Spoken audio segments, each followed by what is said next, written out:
announces on March 31st that he's got all these steps to lower gas prices, and it's still Putin's fault 7 weeks later. Well, because Hold on, what Peter. I'm saying is, since Putin's war, aggression against Ukraine started back in February, we did see a spike. But before then, it had the price per. Holy crap. It's like every question, man.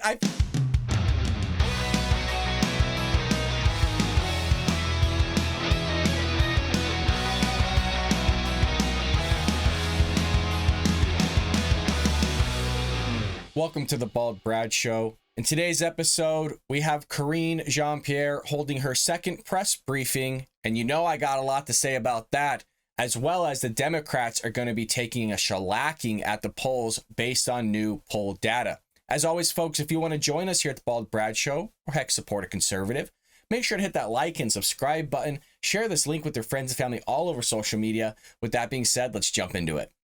Just very quickly, Senator Raphael Warnock saying that he's coming to the White House to meet with the president today. Can you talk a little bit about that, about the student loans? And is the president open to increasing the forgiveness rate? It seems like he's in the $10,000 range. Senator Warnock wants it to be closer to $50,000. Would the president come up? Can you imagine that, folks? $50,000 per person with, I'm assuming, federal loan debt. Who the heck knows? But even 10,000, look, we're not responsible for somebody else's debt. They're the ones that took it out. They're the ones that are adults. They're the ones that wanted to continue their education. That's their decision. If they can't pay it back, that's not my fault. That's their fault. So we meet with members of Congress on a variety of issues. Today? These are senators who have been leaders on college affordability and student debt. The president values their perspective and looks forward to the discussion this afternoon. So yes, but I don't have more to read on that. I've said this a couple of times. A decision hasn't been made yet. What is up with these White House press secretaries like fumbling through their words? It's okay to take a moment. Breathe, compose yourself, answer the question. You know, it's okay. Look, we all get it. You're a Democrat. You want to push this leftist agenda, leftist policy. Your boss does as well. You want to do more than 10,000. You're getting pushbacks from some. Then you got others wanting to come in and, increase it to 50,000. Why is this so hard? Why are people fumbling through their words? You want to know why, folks? It's because they're BSing us to our faces. That's why.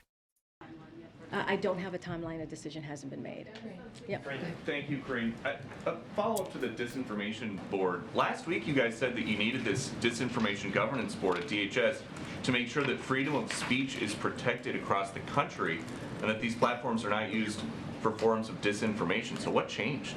Look, the Department of Homeland Security, they began their statement repeating that the board had been intentionally mischaracterized, which is a little bit of what you were asking me, and they were explicit about what it does and does not do. It was never about censorship, policing speech, or removing content from anywhere.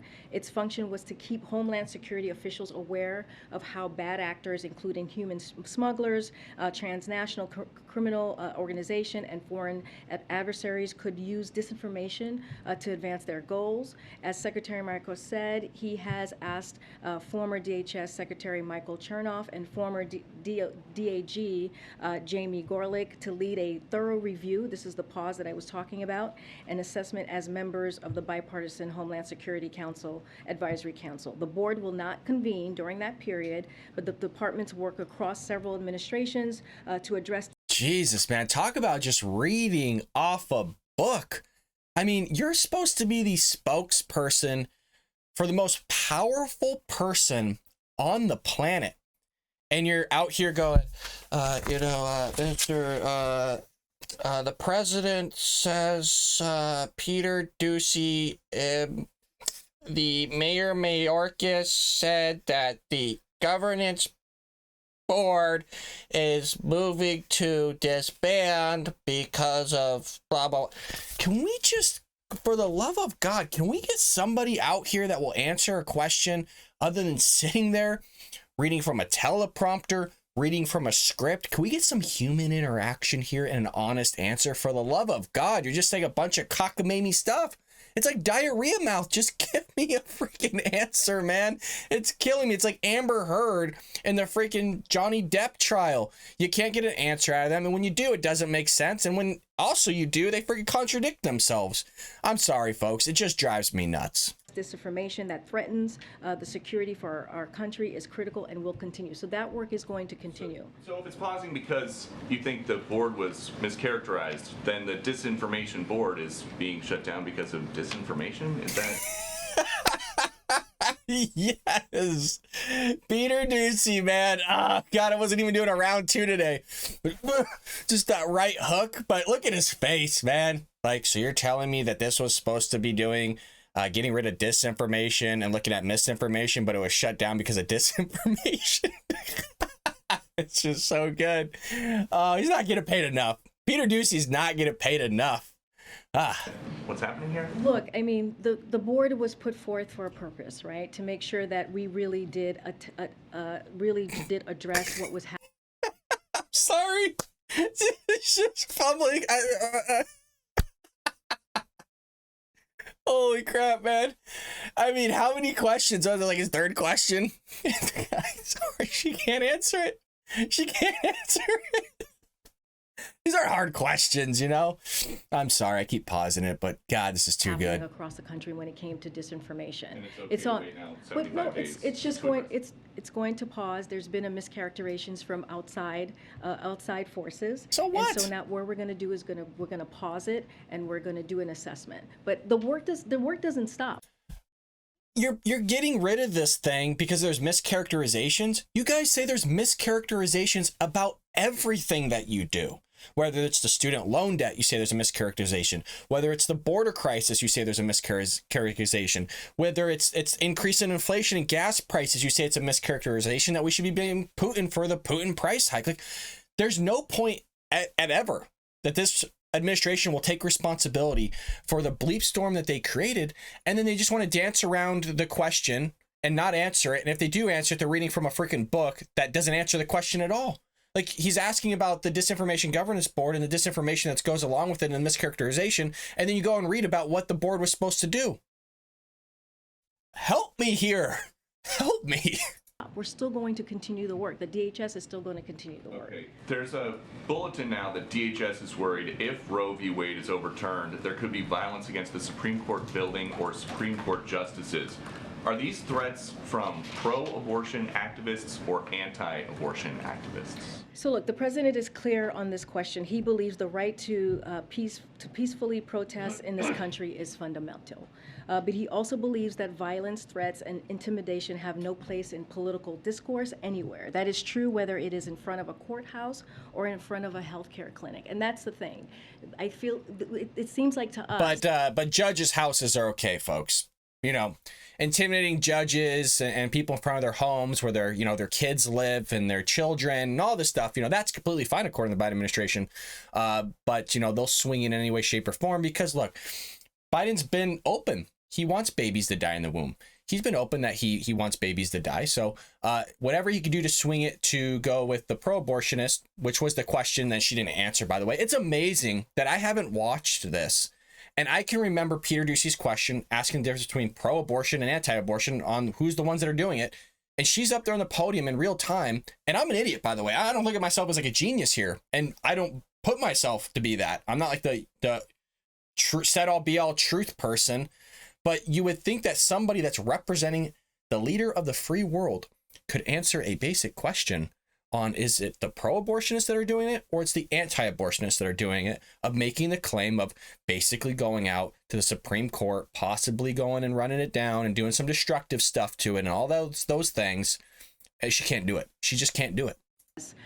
It is very one-sided on what we call out as intimidation or as violence. So we want to make sure we're calling out on both sides of what is happening and what we're seeing. While protests, but While protests have been peaceful to date, the Department of Justice has U.S. Marshals providing support to support court-martial, and the President believes Congress should pass the legislation to fund increased security for court and judges as soon as possible. Yesterday, in reference to this, the Department of Homeland Security said they are committed to protecting Americans' freedom of speech and other civil rights and civil liberties, including the right to peacefully protest.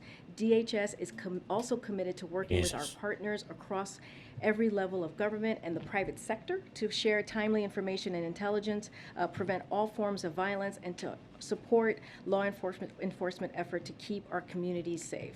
And then final question on gas prices. Jesus, can we just pause it for a second? We're supposed to take this party seriously, folks. These are the same people.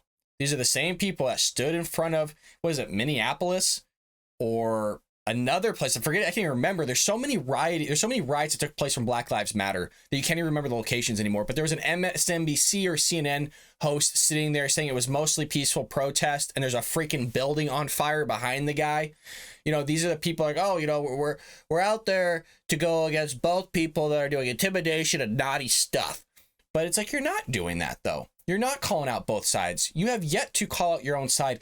You have yet to take responsibility for the crap storm that you've made. You haven't done anything, and you're gonna sit here and make it seem like, oh, we're against this and we're against that on both sides. So if one side does it, we don't want the other side to do it. It's a bunch of nonsense. That's what it is. They're now spending $5,000 a year on gasoline. That's almost double what they did a year ago. Where are people supposed to go to get all that extra cash? To get the extra cash to pay for gas? Yeah. Well, I mean, one of the things that we've been very clear about is to do everything in our power to make sure that we lower cost. You know, it is important. We see it. The president understands what the American people is going through, and that's why we're doing everything that we can. We've made wow. Okay, a couple things here, folks, and I'm pausing it for a reason. I'm giving my feedback, I'm giving my opinion, giving my commentary. Some people like it. Most people do, actually. Regardless of the point here, she's saying that Biden cares, that Biden's aware of this. I don't know if he is, folks. I mean, we've seen this guy stumble through his prompter how many times. He doesn't know his general's name. He doesn't know his own wife's name. He doesn't know that he's the president at times. I'm not sure if he's actually aware of what's going on here with these gas prices. And it's just astonishing that they're saying they want to lower prices. This is also the same president that is not increasing domestic oil production. How can you say that you want to lower the costs? How can you say that you care and you want to do all these things, but yet you're not going to increase domestic oil production because you want to appease all your energy enthusiasts, the ones that want windmill and solar and all these things, but you're going to say that you care. And then you're also actively rescinding certain permits for these oil production companies so that they can't produce oil. But yet at the same time, you're saying that you care and that you want to lower prices. It's unbelievable, you know? And then with all the stuff with Peter Doocy's question of asking, hey, you know what, how are people supposed to pay the increase in gas? They're paying about $5,000 a year. It's almost double than what they were paying before. How do you expect them to go get that cash? I bet you, I'm surprised it hasn't slipped out of her mouth saying, oh, you know, we're actually going to give them money. We're going to give them money, Peter. We're going to give them more checks for everybody. But they can't say that, nor can they do it because that just increased inflation. And now he's going to come back and ask, well, you know, he just said the question about inflation the other day. So how does he expect to lower inflation when he wants to increase taxes on corporations? So it's all going to come back. And it's just, they're taking a shellacking here, folks. On every question, she's just completely not, I don't want to say the word relevant. She's just not with what is going on at home with these American families and American individuals.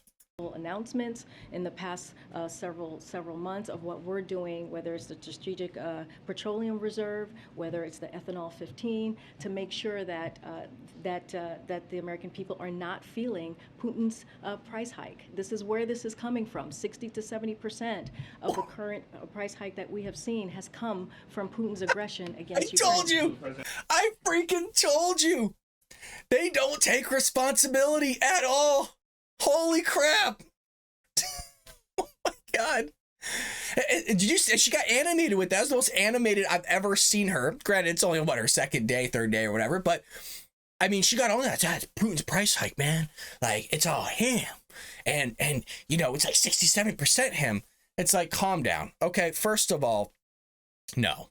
All right. A lot of this is doing with you stimulating the economy with these checks. That comes from a Morgan Stanley analyst, also other economists.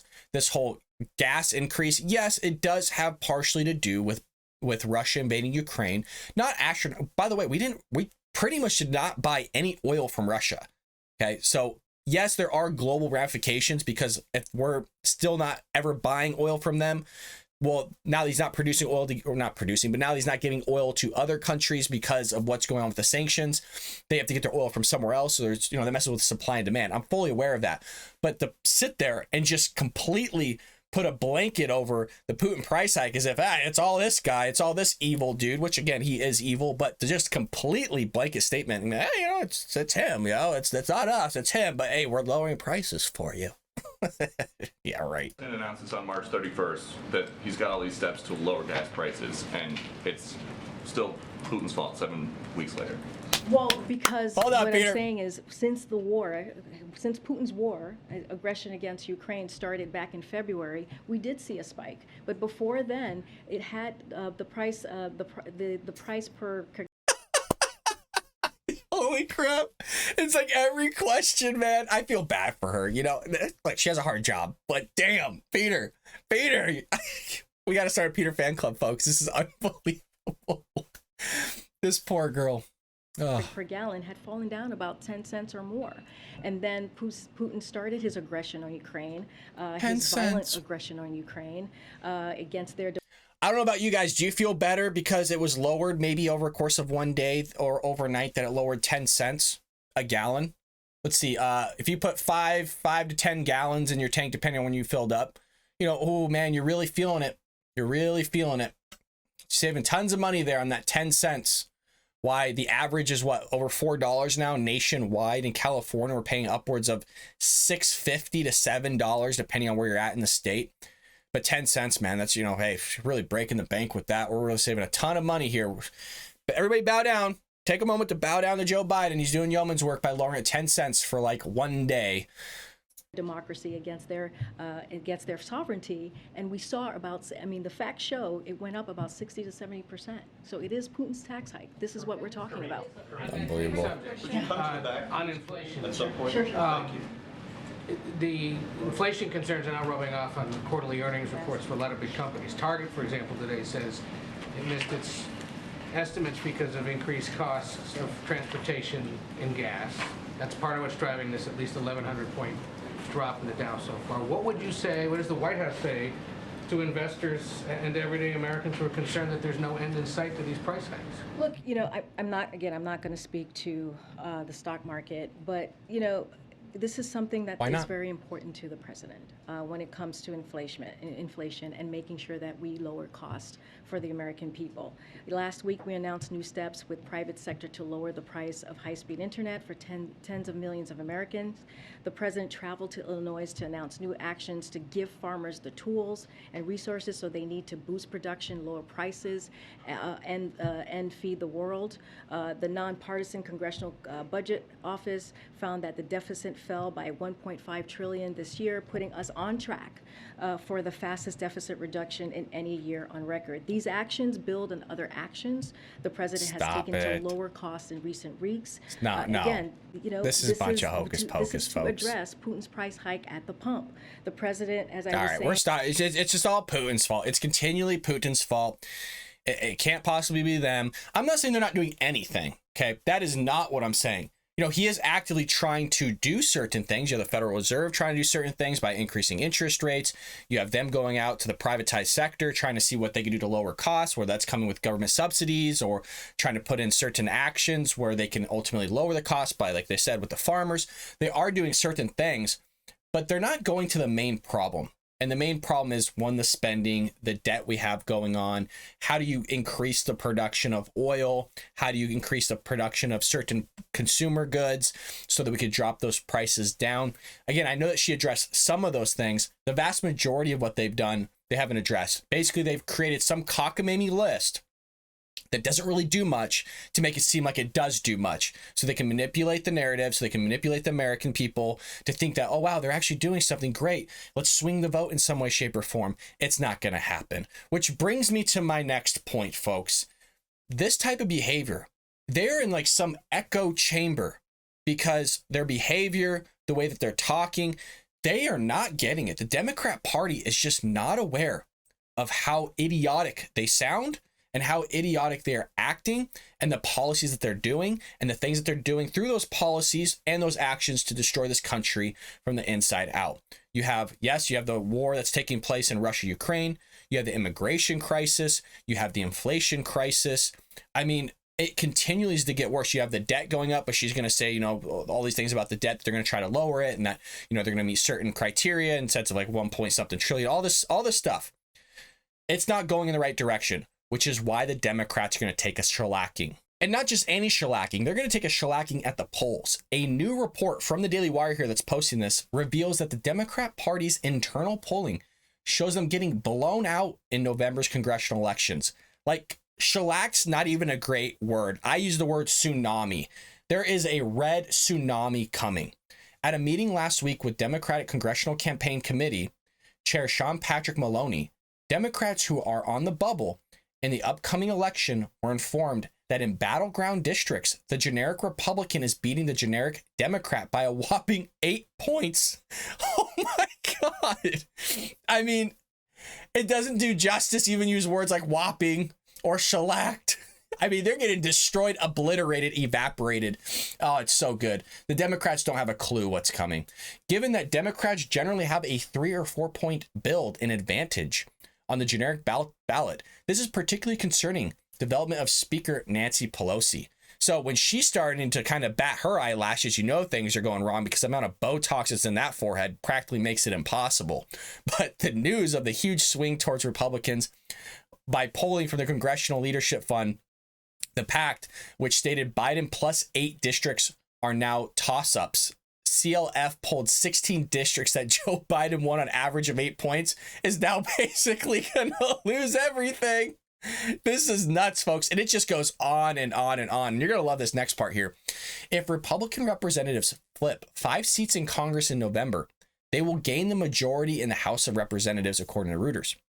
More often than not, the party with their president in the White House loses seats in a non-presidential election year. Barack Obama and the Democrats were wiped out in 2010, losing a staggering 63 seats. In 2018, Donald Trump and the Republicans lost 41 seats. Both times control of the House flipped to the other party.